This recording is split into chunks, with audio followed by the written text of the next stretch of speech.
Frank was a legend in cabin crew. He joined around my time in 1968. He, as a young man then, back in the 70s, he made a lot of money. He was single, a lot of stewardesses were after him, but he wasn't even interested. His only main interest was to make money through gambling.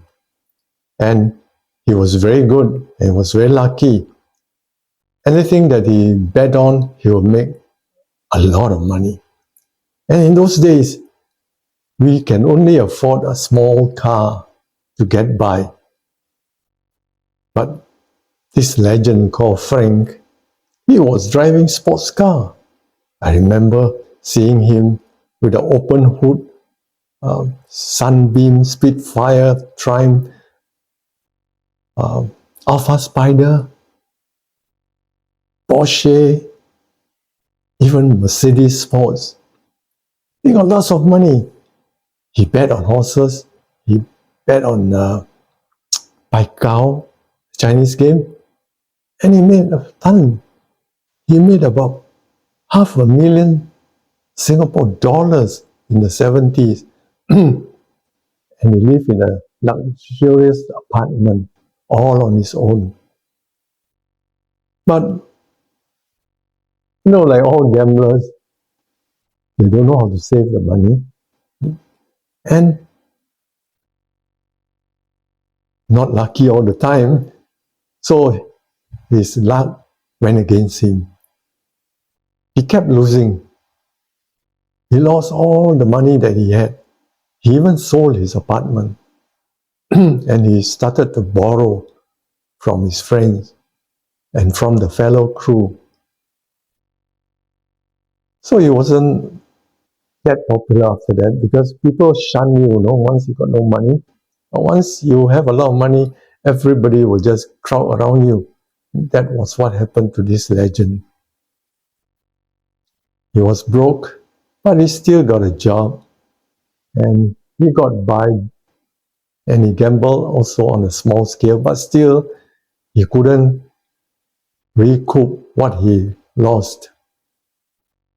And as he grew older, he became a cabin crew executive, just like me. And one day he was made a bankrupt. The company wanted to sack him, but we as his colleagues helped him by donating some money and got him out of the bankruptcy. But a year or two later, he was sacked by the airlines because one stewardess complained against him for borrowing money from her and not returning to her. So he was sacked. And after he was sacked from the airline, he turned for the worse. He conned his friend, his business friend. In fact, he cheated one guy of $70,000. And he was arrested and in prison for 1 year. I met him when he left the prison and we went out. I bought him a meal and we chat. It was a sad story. Of course, he couldn't afford anymore because he lost his job. He had a criminal record. He can't do much. Also, he was getting old. Then recently, he had a heart attack and he died in his rented one-room flat. And mind you, nobody knew that he died. It was 1 week later that the neighbors found out because of the stench coming from his flat.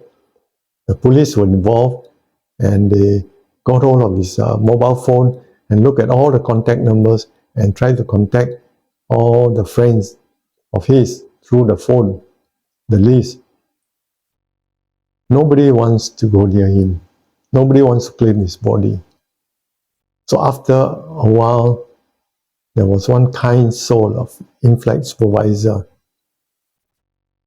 He went to claim his legend's body, and he paid $2,000 for the cremation of the legend's body, corpse rather.